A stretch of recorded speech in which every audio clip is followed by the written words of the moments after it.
नमस्ते बच्चों, नोटबुक में आप सभी का स्वागत है। इस वीडियो में हम कवि अवतार सिंह पाश की कविता सबसे खतरनाक का विस्तृत अध्ययन करेंगे। पाश एक क्रांतिकारी कवि थे। उन्होंने सदा ही सत्ता को अपनी रचनाओं से ललकारा। इन्होंने हमेशा ही अन्याय के विरुद्ध अपनी आवाज उठाई। पाश की यह कविता एक ऐसी कविता है जिसकी आवश्यकता हमें हमारे समाज को शायद चिरकाल तक रहेगी। यह हमें जगाने के लिए लिखी गई कविता है। इस कविता के विस्तृत अध्ययन से पूर्व हम कवि की संक्षिप्त जानकारी प्राप्त करेंगे। पाश का पूरा नाम अवतार सिंह संधू पाश है। इनका जन्म 9 सितंबर 1950 में तलवंडी सलेम, जिला जालंधर में हुआ था। ये मुख्यतः पंजाबी कवि थे और समकालीन पंजाबी साहित्य के महत्वपूर्ण कवि माने जाते हैं। इनका जन्म एक मध्यवर्गीय किसान परिवार में हुआ था, अतः इनकी शिक्षा अनियमित ढंग से स्नातक तक ही हो सकी। ये जन आंदोलनों से जुड़े रहे तथा विद्रोही कविताओं को एक नया रूप दिया। यही कारण है कि इनकी कविताएं गहरी राजनैतिक चेतना लिए हुए हमारे समक्ष उपस्थित होती हैं। इनकी पहली कविता सन 1967 में छपी थी। इसी वर्ष ये भारतीय कम्युनिस्ट पार्टी से भी जुड़े और बाद में नागा रेड्डी गुट से भी। इन्होंने स्वयं को सदा ही हिंसा से दूर रखा। 1970 में उन्होंने जेल से अपना कविता संग्रह लौह कथा छपने के लिए भेज दिया था। 23 मार्च 1988 में खालिस्तानी आतंकवादियों ने इनकी हत्या कर दी। इस समय पाश महज 37 वर्ष के थे। आइए अब इस कविता के आदर्श पाठ के साथ साथ इस कविता का अर्थ एवं भाव समझते हैं। मेहनत की लूट सबसे खतरनाक नहीं होती, पुलिस की मार सबसे खतरनाक नहीं होती, गद्दारी और लोभ की मुट्ठी सबसे खतरनाक नहीं होती, बैठे बिठाए पकड़े जाना बुरा तो है, सहमी सी चुप में जकड़े जाना बुरा तो है, पर सबसे खतरनाक नहीं होता। कवि कहते हैं, यदि कहीं किसी की मेहनत का गलत फायदा उठाया जा रहा है तो यह दुर्भाग्यपूर्ण अवश्य है, किंतु सबसे खतरनाक नहीं है।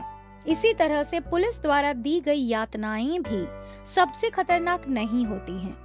गद्दारी और लालचवश भींची गई मुट्ठी भी सबसे खतरनाक नहीं होती है। अपने आंदोलनों के कारण सत्ता द्वारा कहीं बैठे बिठाए पुलिस द्वारा धर दबोचा जाना बुरा है।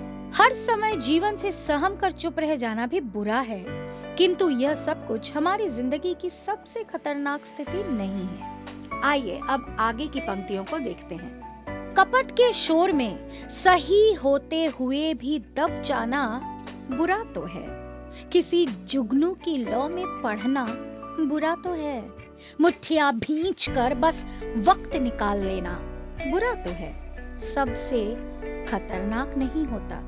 सबसे खतरनाक होता है मुर्दा शांति से भर जाना, न होना तड़प का सब सहन कर जाना, घर से निकलना काम पर और काम से लौटकर घर आना सबसे खतरनाक होता है हमारे सपनों का मर जाना।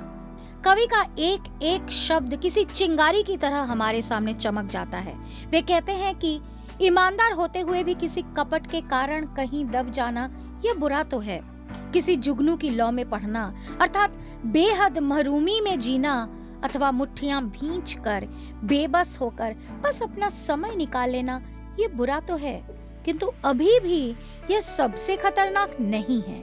सबसे खतरनाक होता है मुर्दा शांति से भर जाना, अर्थात मुर्दों की तरह किसी भी विषय वस्तु पर अपनी प्रक्रिया न देना। हमारे शब्दकोश में प्रतिरोध शब्द का गायब हो जाना, किसी भी बात पर, किसी भी यातना पर कोई तड़प न होना, कोई विरोध न करना, न तो अपने लिए और न ही अपने लोगों के लिए, सब कुछ सिर झुकाकर सहन कर जाना, ये होता है सबसे खतरनाक। एक दिनचर्या के तहत सुबह काम पर जाना और मशीन की तरह वापस काम से घर आना सबसे खतरनाक होता है हमारे सपनों का मर जाना। हमारे लिए सबसे खतरनाक स्थिति वह है जब हम सपने देखना बंद कर देते हैं। अब आगे की पंक्तियां देखते हैं। सबसे खतरनाक वो घड़ी होती है आपकी कलाई पर चलती हुई भी जो आपकी नजर में रुकी होती है। सबसे खतरनाक वो आंख होती है जो सब कुछ देखती हुई भी जमी बर्फ होती है। जिसकी नजर दुनिया को मोहब्बत से चूमना भूल जाती है, जो चीजों से उठते अंधेपन की भाप पर ढुलक जाती है, जो रोजमर्रा के क्रम को पीती हुई एक लक्ष्यहीन दोहराव के उलट फेर में खो जाती है। कवि कह रहे हैं कि सबसे खतरनाक वह घड़ी होती है जो आपकी कलाई पर चलती हुई भी आपकी निगाह में रुकी होती है, अर्थात किसी भी दासता अथवा गुलामी की स्थिति, जिस स्थिति में 4 बजा अथवा 6 इससे कोई फर्क नहीं पड़ता यदि घर जाने की अनुमति 8 बजे की मिली हो। सबसे खतरनाक वह आंख होती है जो अपने सामने सब कुछ होते देख लेती है किंतु उसकी पलकें जरा भी विचलित नहीं होती। ऐसी नजर दुनिया को प्रेम की दृष्टि से देखना भी भूल चुकी होती है। हर चीज को अनदेखा करने के लिए एक अंधेपन की भाप पर ढुलक जाती है और इधर उधर मुड़ती भी है तो वह लक्ष्यहीन ही होती है, उसका कोई भी दोहराव लक्ष्यहीन रह जाता है।